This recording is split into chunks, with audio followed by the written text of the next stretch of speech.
Hello दोस्तों, मेरा नाम है नितिन और आप सुन रहे हैं दास्तान खौफ। तो चलिए शुरू करते हैं। मेरा नाम अमित है। ये कहानी 2014 की है। मैं पेपर फैक्ट्री में काम करता हूँ। मेरे घर के पास मेरे चाचा की लड़की रहती है, जिसके 2 बेटे हैं। उसके पति की मौत के बाद से ही वो यहाँ पर रह रही है। उसके बड़े बेटे का नाम पपिन है और छोटे बेटे का नाम मनोज। ये हादसा ठीक उसके बड़े बेटे यानी पपिन के साथ हुआ था। मैं रोज की तरह फैक्ट्री गया हुआ था। शाम को मैं वापस घर आता हूँ तो पपिन के घर से किसी के चीखने की आवाज़ आ रही थी। मैं इस चीज़ पर ज़्यादा ध्यान नहीं देता और खाना खाने के लिए बैठ जाता हूँ। तकरीबन 10 मिनट बाद एक लड़का मेरे पास आता है। वो बोलता है, पपिन को कुछ हो गया है, जल्दी चलो। मैं सोच रहा था कहीं इस लड़के ने गुस्से में कुछ कर तो नहीं लिया। जब मैं उसके घर पहुंचा तो वहां पर बहुत ज़्यादा भीड़ हो रखी थी।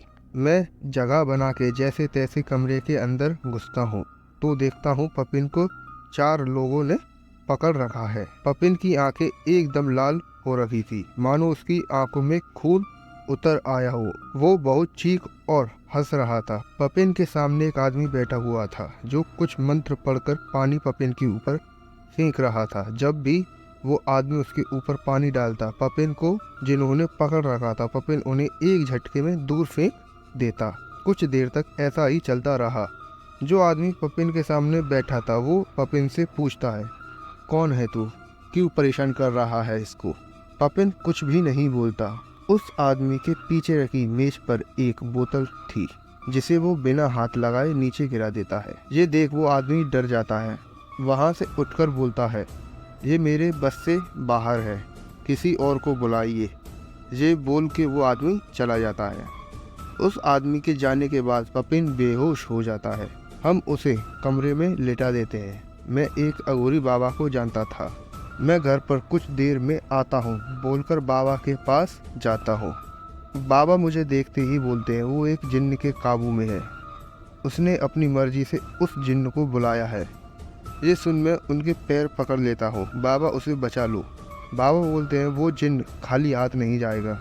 उसको क्या चाहिए बाबा, ये तो वो ही बताएगा। बाबा अपना थैला उठा मेरे साथ चलते हैं। जैसे ही बाबा घर में पैर रखते हैं, पपिन चीखता हुआ बोलता है, तू कुछ भी नहीं कर पाएगा।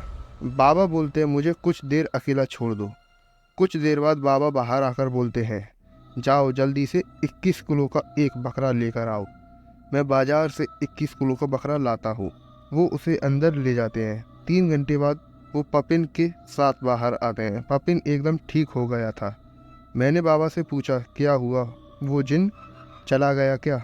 बाबा बोलते हैं, ये लड़का अब ठीक है, वो जिन जा चुका है। आपने बकरा क्यों मंगाया था बाबा? इस लड़के ने उसे बकरा देने का वादा किया था। इसका काम होने के बाद इसने उसे नहीं दिया, इसीलिए वो आया था। वो 2100 साल बूढ़ा जिन था। मैं उसे कैद तो नहीं कर सकता था, लेकिन अब वो इसे परेशान नहीं करेगा। मेरे मन में अभी एक सवाल रह चुका था, जो मैं बकरा लाया तब वो कहाँ गया? जब मैं कमरे में अंदर गया था, ना ही वहाँ पर कोई खून के निशान थे और ना ही उस बकरे का कोई नामो निशान था। कहाँ गया वो बकरा? बस इतनी ही थी मेरी ये कहानी। तो कैसी लगी आपको इनकी ये कहानी कमेंट सेक्शन में ज़रूर बताना। मिलते हैं एक और नई कहानी के साथ। तब तक अपना और अपनों का ध्यान रखें। धन्यवाद।